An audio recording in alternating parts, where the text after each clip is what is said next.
মহুয়া রয়চৌধুরীকে আমরা বেশি দিন পাইনি, তবে উনি যখনই অভিনয় করেছেন তখনই একেবারে দুর্ধর্ষ অভিনয় করেছেন।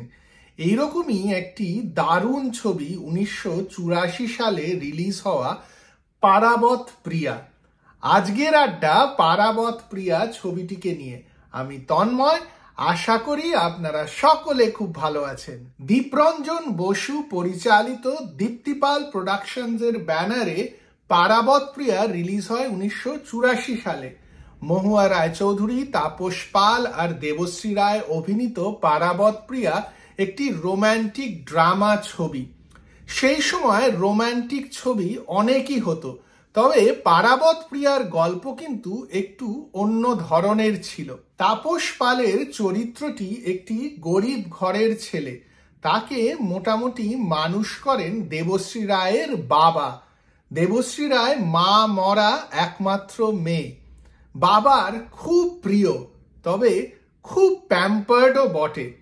দেবশ্রী রায়ের বাবা তাপস পালের সঙ্গে দেবশ্রী রায়ের বিয়ে দেন, তবে দেবশ্রী রায় বাবাকে ছেড়ে একেবারে থাকতে পারেন না, আর তাপস পালকেও নিজের স্বামী হিসেবে একেবারে মেনে নিতে পারেন না। কেন ভালো লাগছে না, কি কারণে ভালোবাসেন না, তা ছবিটিতে বোঝা যায় না। তাই জন্য ডাক্তার বলেন যে ওনার খুব শরীর খারাপ হয়ে যাচ্ছে এই সাইকোলজিক্যাল ট্রমার জন্য। বাড়িতে একজন নার্স রাখা হয়, যেই নার্সের চরিত্রটিতে অভিনয় করেন মহুয়া রায়চৌধুরী। যদিও নার্স মহুয়া রায়চৌধুরীর যত্নে দেবশ্রী রায় ভালো হতে থাকেন, শারীরিকভাবে ভালো হলেও মানসিক জটিলতা কিন্তু দূর হয় না।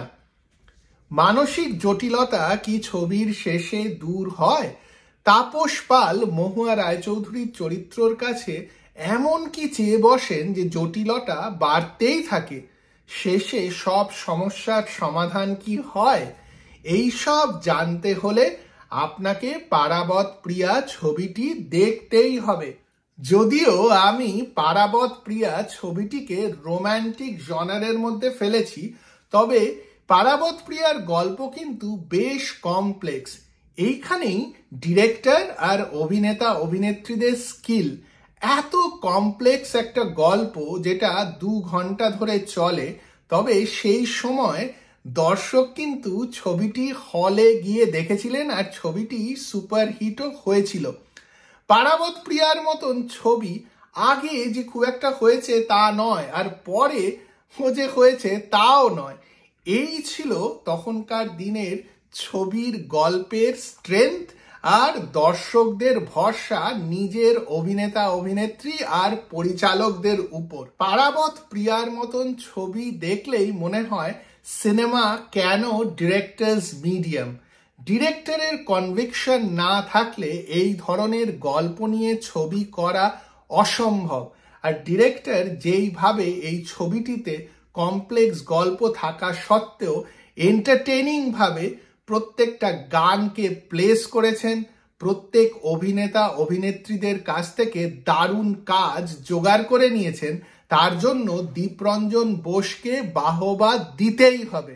1984 সালে যখন পারাবত প্রিয়া রিলিজ হয়, তখন কিন্তু মহুয়া রায়চৌধুরী খুব বড় স্টার। সেই সময়ও যে ডিরেক্টর ওনাকে কনভিন্স করতে পেরেছিলেন যে এই চরিত্রটি সারা জীবন লোকে মনে রাখবে, এইটা ভেবেও অবাক হতে হয়। চরিত্রটি কিন্তু একটি সাপোর্টিং রোল, তবে যতগুলো সিনে মহুয়া রয়েছেন প্রত্যেকটা সিনই কিন্তু দারুণ। সবসময় মনে হয় যে কিছু একটা হতে চলেছে এই সিনগুলোতে, আর মহুয়ার যেই সিনগুলোতে কথাও নেই সেই সময়ও অভিনয় দুর্ধর্ষ। মনে হয় যেন চোখ দিয়ে অভিনয় করছেন। সেই রকমই দেবশ্রী রায় কিন্তু তখন মোটামুটি নতুন। দেবশ্রী রায়ের চরিত্রটি মহুয়ার একেবারে অপোজিট, আর দেবশ্রী রায়কেও এই সিনেমাতে এত কনভিন্সিং লাগে, ভাবতে অবাক লাগে যে সেই সময়ও দেবশ্রী রায় দেখিয়ে দিয়েছিলেন যে কেন উনি ভবিষ্যতে গিয়ে বড় একজন স্টার হবে। আর তাপস পাল কিন্তু খুবই আন্ডাররেটেড অভিনেতা। আমরা তাপস পালকে নিয়ে অত কথাই বলি না যতটা আমাদের বলা প্রয়োজন। সেই সময় তাপস পাল যতগুলো সিনেমা করতেন প্রত্যেকটাতেই খুব কনভিন্সিং অভিনয় করতেন। এই ছবিতে মহুয়া রায়চৌধুরীর সঙ্গে তাপস পালের একটি সুন্দর আর গুরুত্বপূর্ণ সিন আছে গাড়ির মধ্যে। সেইখানে দুজনের অভিনয় অসাধারণ। আর ক্লাইম্যাক্সে গিয়ে তাপস পাল আর দেবশ্রী রায়ের সিনটিও অসাধারণ একটা সিন। আমি যদি খুব বেশি উত্তেজিত হয়ে বলে ফেলি তাহলে হয়তো আপনাদের সিনেমাটা দেখার মজাটাই চলে যাবে। তাই জন্য বেশি দেরি না করে সিনেমাটা দেখে ফেলুন। পারাবত প্রিয়া ছবিটি ভালো লাগার আরেকটা কারণ হলো পারাবত প্রিয়া ছবির গান। অজয় দাসের সুর নিয়ে আমি আগেও ভিডিও করেছি, আপনারা দেখতে পারেন। তবে এই ছবিতে অনেক জমানো ব্যথা বেদনা এই গানটিকে কিশোর কুমারের একটি কালজয়ী বাংলা গান বললেও চলে। আমরা যখন ছোট ছিলাম তখন পুজো মণ্ডপে এই গানটা এত শুনেছি যে এই গানটি শুনলেই ছোটবেলার কথা মনে পড়ে যায়। সেই রকমই ভালোভাবে এই ছবিতে ইউজ করা হয়েছে রবীন্দ্রসঙ্গীত।